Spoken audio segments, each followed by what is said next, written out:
നമസ്കാരം, ഞാൻ Rakesh M G. നമ്മുടെ വാഹനത്തിൻ്റെ ടയർ റീപ്ലേസ് ചെയ്യുന്ന സമയത്ത് നമ്മൾ സെയിം പാറ്റേൺ അല്ലെങ്കിൽ സെയിം ത്രെഡിലുള്ള ടയേഴ്സ് യൂസ് ചെയ്യുന്നത് നല്ലതാണോ അതോ മാറ്റിയിട്ടാൽ കുഴപ്പമുണ്ടോ? ഇങ്ങനൊരു സംശയം എൻ്റെ ഒരു സബ്സ്ക്രൈബർ ചോദിച്ചിട്ടുണ്ടായിരുന്നു. ചോദിച്ചിരിക്കുന്നത് NSK1127 ആണ് ചോദിച്ചിരിക്കുന്നത്. ചോദ്യം ഇങ്ങനെയാണ്: ചേട്ടാ, കാറിൻ്റെ ഫ്രണ്ടിലും ബാക്കിലും വ്യത്യസ്ത ത്രെഡുള്ള ടയേഴ്സ് ഉപയോഗിച്ചാൽ എന്തെങ്കിലും പ്രശ്നമുണ്ടാകുമോ? ചോദിക്കാൻ കാരണം, ഞാൻ കഴിഞ്ഞ ദിവസം എൻ്റെ സെലീറിയോ ടയർ മാറേണ്ട സാഹചര്യം വന്നു. പക്ഷേ അതിൽ കിടന്ന JK ടയർ വെക്ട്ര എന്ന മോഡൽ പ്രൊഡക്ഷൻ നിർത്തിയത് കൊണ്ട് ഇപ്പോൾ അവൈലബിൾ അല്ല. സോ ഫ്രണ്ടിൽ 2 ടയറും JK ടാക്സി മാക്സ് എന്ന മോഡലാണ് ഇട്ടത്. ടയർ കടക്കാർ അങ്ങനെ ഇട്ടാൽ കുഴപ്പമില്ല എന്നാണ് പറഞ്ഞത്. പക്ഷേ ചേട്ടൻ്റെ ഒരു വീഡിയോയിൽ അങ്ങനെ ഇടരുത് എന്ന് പറഞ്ഞതായി ഓർമ്മയുണ്ട്.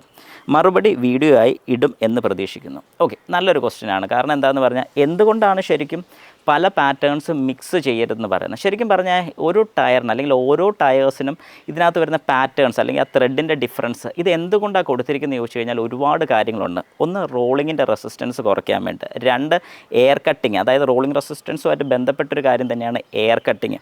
ഇതല്ലാതെ ഇനി വാട്ടർ ക്യാരിങ് അല്ലെങ്കിൽ വാട്ടറിനെ സ്പില്ല് ചെയ്ത് കളയാൻ വേണ്ടി, അതായത് വാട്ടറിനെ സുഖമായിട്ട്, അതായത് ഫ്രീ ആയിട്ട് ഇതിൽ ഒഴുകി പോകാൻ വേണ്ടിയിട്ടുള്ളൊരു കട്ടിങ്ങും.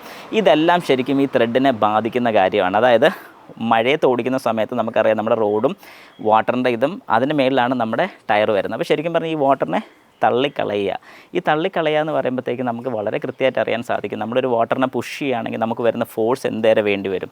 ഈ ഒരു ഫോഴ്സ് തന്നെയാണ് നമ്മുടെ വാഹനത്തിൻ്റെ ടയറിനും വേണ്ടി വരുന്നത്. ആ വാട്ടർ കയറി പോകുന്ന രീതി ഇത് ശരിക്കും പറഞ്ഞാൽ ഫ്രണ്ടിലും ബാക്കിലും വേറെ ആണെന്നുണ്ടെങ്കിൽ കുഴപ്പം എന്താണെന്ന് പറഞ്ഞാൽ രണ്ടിനും പിടുത്തം കൂടും. അതായത് ഒരു ഫ്രണ്ടിലത്തെ ഒരു പിടുത്തമായിരിക്കത്തില്ല ബാക്കിൽ വരുന്നത്. ബാക്കിൽ പോകുന്ന ഫ്ലോ വേറെ ആയിരിക്കും, ഫ്രണ്ടിൽ പോകുന്ന ഫ്ലോ വേറെ ആയിരിക്കും. അതൊരു വിഷയമാണ്. നമ്മുടെ വാഹനത്തിൻ്റെ മൈലേജിനെ ബാധിക്കും, ടയർ തേയ്മാനത്തിനെ ബാധിക്കും. ഇതെല്ലാം ബാധിക്കുന്ന ഒരു കാര്യമാണ്.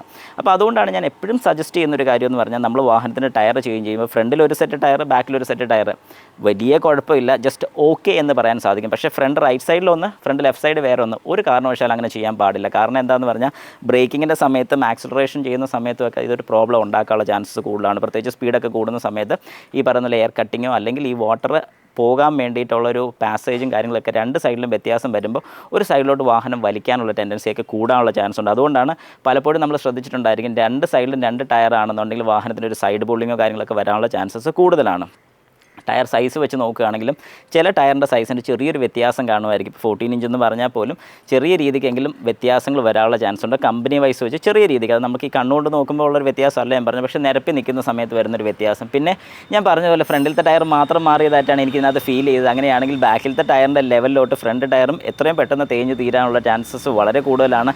ഇത് ഞാൻ പല വീഡിയോസിലും എടുത്ത് പറഞ്ഞിട്ടുള്ളൊരു കാര്യമാണ്. കാരണം ബാക്കിലത്തെ ടയർ കുഴപ്പമില്ല, കുറച്ചുകൂടെ ഓടട്ടെ എന്ന് വിചാരിച്ചുകൊണ്ട് പോകുന്ന ആൾക്കാരാണെന്നുണ്ടെങ്കിൽ ഫ്രണ്ടിലത്തെ ടയർ ബാക്കിലത്തെ ടയർ പോലെ തന്നെ എത്രയും പെട്ടെന്ന് ആ നിരപ്പാകാൻ വേണ്ടിയിട്ട് വർക്കൗട്ട് ചെയ്തുകൊണ്ടിരിക്കും. അതുകൊണ്ട് പെട്ടെന്ന് തന്നെ നമ്മുടെ ടയറിൻ്റെ ലൈഫ് കുറയുന്നതായിരിക്കും. അതുകൊണ്ട് കഴിവതും നമ്മൾ ടയർ ചേഞ്ച് ചെയ്യുന്ന സമയത്ത് 4 ടയറും കൂടെ ഒന്നിച്ച് മാറുന്നതാണ് ഏറ്റവും നല്ലത്. അത് ഞാൻ അന്നും റെക്കമെൻഡ് ചെയ്യും, ഇന്നും റെക്കമെൻഡ് ചെയ്യുന്നൊരു കാര്യമാണ്. കാരണം ഒരു കാരണവശാലും അതിലൊരു മാറ്റം വരുത്താതിരിക്കുന്നതാണ് ഏറ്റവും നല്ലത്. പൈസയുടെ പ്രശ്നം എനിക്കറിയാം, മനസ്സിലാക്കാൻ സാധിക്കും. എന്നാലും ഒരുപാട് താമസിക്കാതെ തന്നെ ബാക്കിലത്തെയും കൂടെ മാറ്റിയിടുകയാണെങ്കിൽ ഫ്രണ്ടും ബാക്കും ഒരേ നിരപ്പിൽ തന്നെ തേയ്മാനം വരത്തുള്ളൂ. അതുകൊണ്ട് കുറേ കൂടെ ലൈഫ് നമുക്ക് ടയറിന് കിട്ടുന്നതായിരിക്കും. അതുകൊണ്ട് ഇനി പാറ്റേണിൻ്റെ കേസായിട്ട് ഇനി ആർക്കും സംശയം വേണ്ട. പാറ്റേൺ ശരിക്കും ഒരേ ത്രെഡിലുള്ള തന്നെ ഇടുകയാണെങ്കിൽ, അതായത് ഒരേ പാറ്റേണുള്ള ടയേഴ്സ് തന്നെ യൂസ് ചെയ്യുകയാണെങ്കിൽ നമുക്ക് വാഹനത്തിൻ്റെ ഫ്യൂൽ എഫിഷ്യൻസി കൂടും. വാട്ടർ ക്യാരിങ് കപ്പാസിറ്റി, അതായത് വെള്ളം ഒഴുകി പോകാനുള്ളൊരു കപ്പാസിറ്റിയും വളരെ കൂടുതലായിരിക്കും. എല്ലാം ഒരുപോലെയാണെങ്കിൽ നമുക്ക് ഓടിക്കുന്ന സമയത്തൊന്നും ഒരു ബുദ്ധിമുട്ട് നമുക്ക് ഫീൽ ചെയ്യത്തില്ല. അല്ലെങ്കിൽ വാഹനത്തിൻ്റെ ഒരു സ്റ്റെബിലിറ്റി കുറവ് പോലെയൊക്കെ നമുക്ക് ഉറപ്പായിട്ടും മഴയത്തൊക്കെ ഓടിക്കുന്ന സമയത്ത് ശരിക്കും ഫീൽ ചെയ്യും. അല്ലെങ്കിൽ വെള്ളക്കെട്ടിക്കൂടെയൊക്കെ ഇച്ചിരി സ്പീഡിൽ പോകുമ്പോൾ നമുക്കറിയാം വാഹനം നമ്മുടെ കയ്യിൽ നിന്ന് പോകുന്ന പോലെ തോന്നുന്നു. അത് വേറൊന്നും കൊണ്ടല്ല, വെള്ളം കയറി പോകുന്നതിൻ്റെ പ്രശ്നം കൊണ്ടാണ് ആ ഒരു പ്രോബ്ലം നമുക്ക് ഫേസ് ചെയ്യേണ്ടി വരുന്നത്. അപ്പോൾ ഈ കാര്യങ്ങളൊക്കെ നിങ്ങൾ ഉറപ്പായിട്ടും മനസ്സിൽ വെച്ചേക്കണം. ഈ പറഞ്ഞ കാര്യങ്ങൾ കൃത്യമായിട്ട് ചെയ്യുകയാണെന്നുണ്ടെങ്കിൽ നമ്മുടെ വാഹനത്തിൻ്റെ ടയറിൻ്റെ ലൈഫും കൂടുതൽ കിട്ടുന്നതാണ്. ആക്സിഡൻസും കാര്യങ്ങളൊക്കെ ഒഴിവാക്കാൻ സാധിക്കും. മഴക്കാലമാണ്, എല്ലാവരും ഇത് മനസ്സിൽ വെച്ചേക്കുക. ഇനിയെങ്കിലും നിങ്ങളുടെ വാഹനത്തിൻ്റെ ടയറിന് മോശമാകുകയാണെങ്കിൽ, വെയർ ലിമിറ്റ് കഴിഞ്ഞിട്ടുണ്ടെങ്കിൽ ഉറപ്പായിട്ടും ടയർ റീപ്ലേസ് ചെയ്ത് വിട്ടോണം.